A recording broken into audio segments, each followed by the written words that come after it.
Students, आज हम आप लोगों को लैटेंट हीट के बारे में बताएंगे।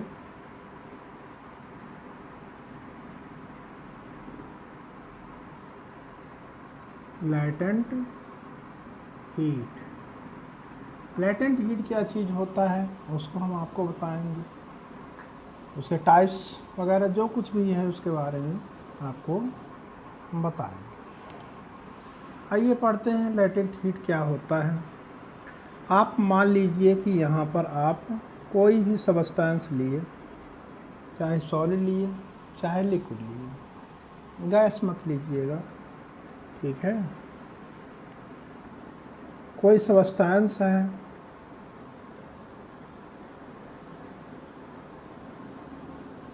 सॉलिड और लिक्विड, कोई भी लिए हैं आप, और कितना लिए हैं 1 किलोग्राम, 1 kg, और इसको आप हीट दीजिए।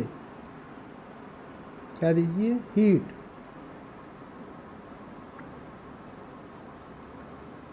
और किस लिए दीजिए? To change the physical state. तो फिजिकल स्टेट को चेंज करने के लिए दीजिए, ना कि टेम्परेचर राइज करने के लिए, ठीक है। तो वो हीट जो 1 किलोग्राम सबस्टेंस का फिजिकल स्टेट चेंज करता है विदाउट चेंजिंग द टेम्परेचर, उसी को हम लोग नाम देते हैं लैटेंट हीट। फिर से आप सुन लीजिए। Amount of heat which is required to change the physical state of a substance of 1 kilogram without changing its temperature is called latent heat। ठीक, अब आप ये लिख सकते हैं यहाँ पर latent heat, the amount of heat required to change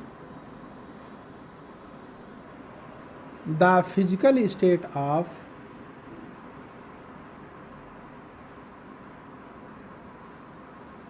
of 1 kilogram substance,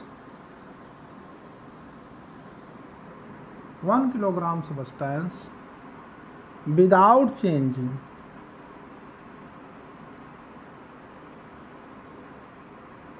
its temperature is called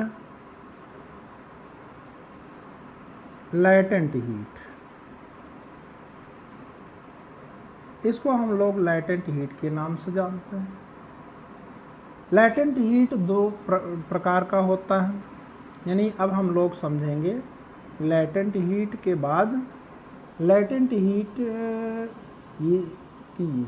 अब देखिए इसकी यूनिट होती है जूल पर किलोग्राम, या आप ले सकते हैं कैलोरी पर किलोग्राम, जो भी आप, मेन यूनिट है joule per kilogram.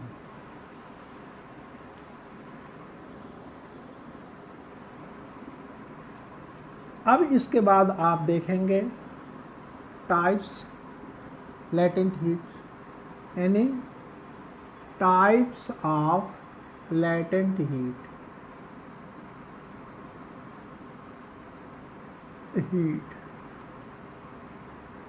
Latent heat के टाइप्स। लैटेंट हीट दो प्रकार के होते हैं। Latent heat is of two types। Number 1, latent heat of fusion। latent heat of fusion, ठीक है। और नंबर 2 होता है latent heat of vaporization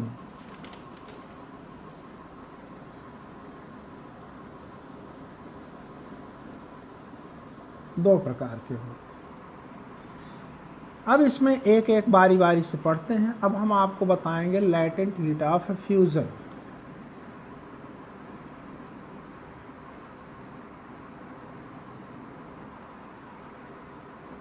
latent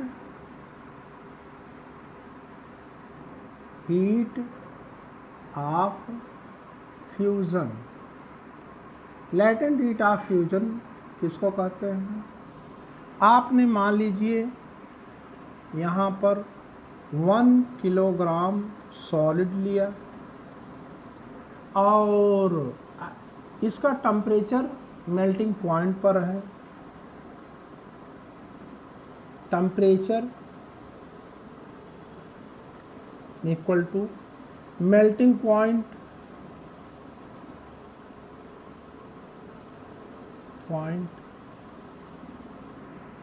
ठीक है। अब इसको आप हीट दे रहे हैं, यानी मेल्टिंग पॉइंट 1 किलोग्राम सब्सटेंस को हीट दे रहे हैं, 1 किलोग्राम सॉलिड को, ताकि ये कन्वर्ट हो जाए किसमें? लिक्विड में। तो 1 किलोग्राम सॉलिड को मेल्टिंग पॉइंट पर लिक्विड स्टेट में कन्वर्ट करने के लिए विदाउट चेंजिंग इन टेम्परेचर जितना अमाउंट ऑफ हीट रिक्वायर्ड होगी, उसी हीट को हम लोग कहेंगे latent heat of fusion.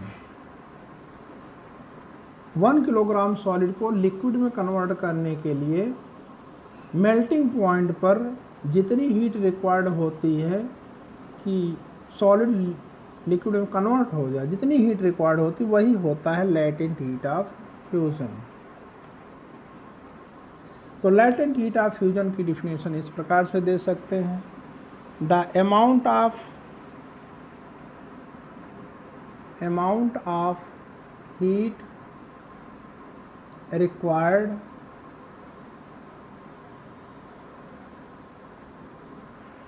to change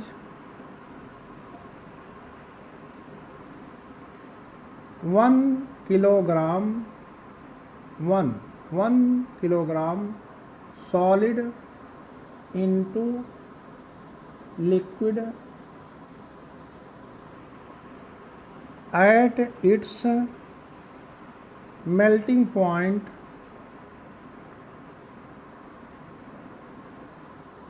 without changing temperature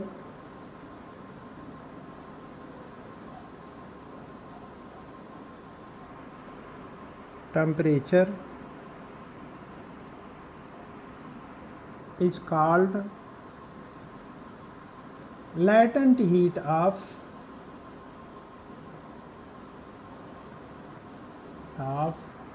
fusion. Example ले सकते हैं। एग्जाम्पल में आप ले सकते हैं लेटेंट हीट ऑफ आइस। तो लेटेंट हीट ऑफ आइस कितना होता है?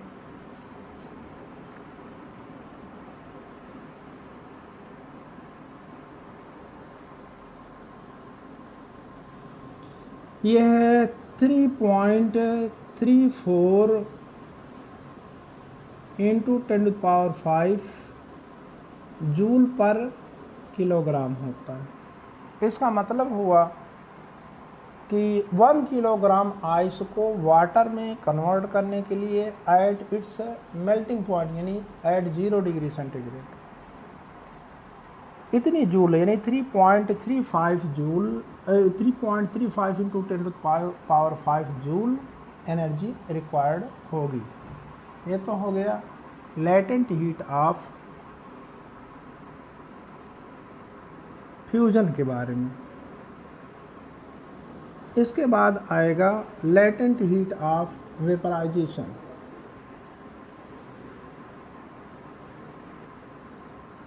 Latent heat of vaporisation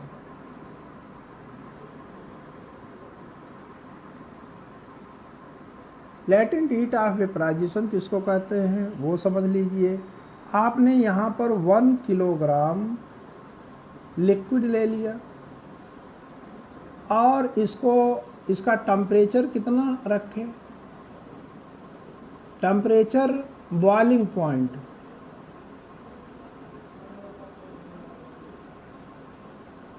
boiling point जो है इसका उतना आपने टेम्परेचर दिया। टेम्परेचर, उतने टेम्परेचर पर अब इसको आप हीट देना अगर शुरू करते हैं तो वह हीट इस लिक्विड को वेपर में कन्वर्ट करती है। ठीक है, तो 1 किलोग्राम लिक्विड को उसके बॉइलिंग पॉइंट पर वेपर या गैस में कन्वर्ट करने के लिए बिना टेम्परेचर चेंज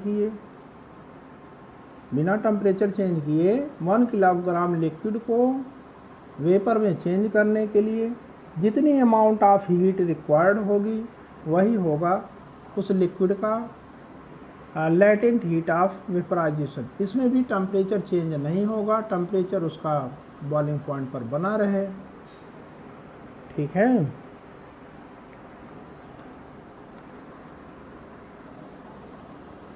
तो अब इसकी डिफिनेशन हम लोग दे सकते हैं। The amount of heat required to change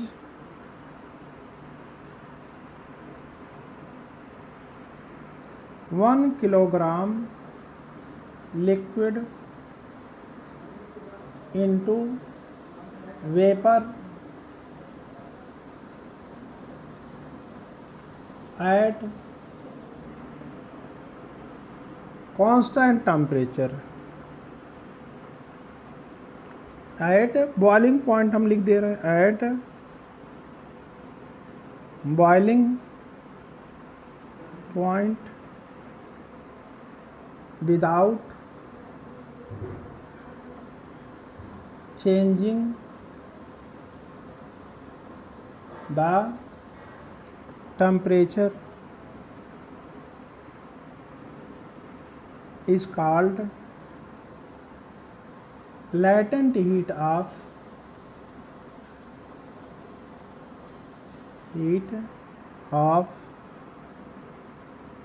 vaporization।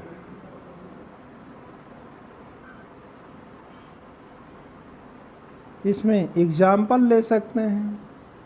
Latent heat of water, water एक लिक्विड है, latent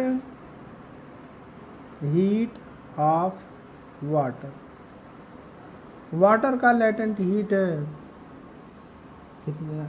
latent heat of vaporization कितना होता है? Latent heat of vaporization of water,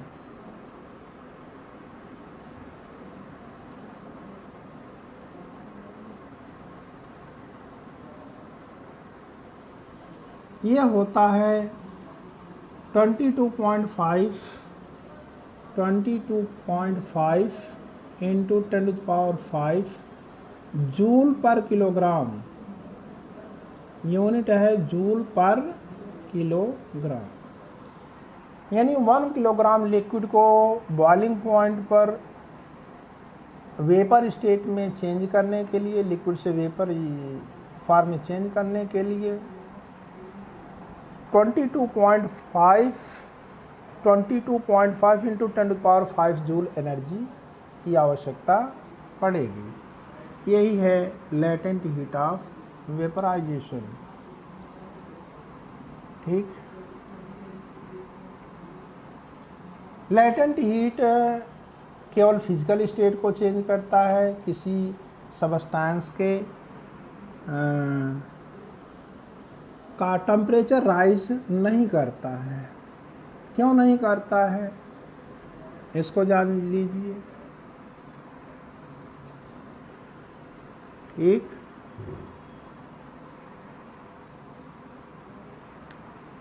latent heat, चाहे वो लेटेंट हीट ऑफ फ्यूजन हो, चाहे वो लेटेंट हीट ऑफ वेपराइजेशन हो, latent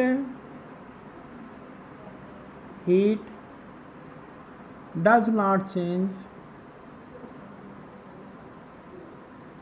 change the temperature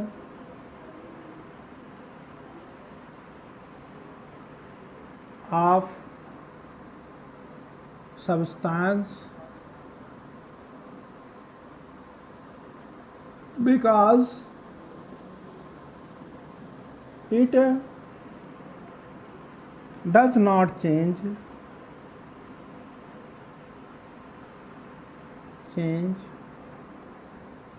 the kinetic energy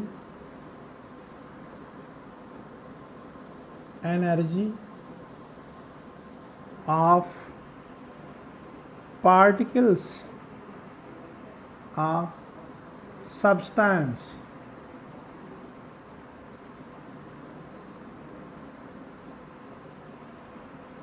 It is used up to overcome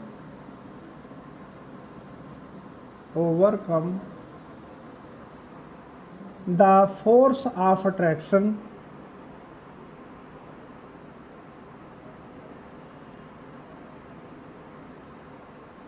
between force of attraction present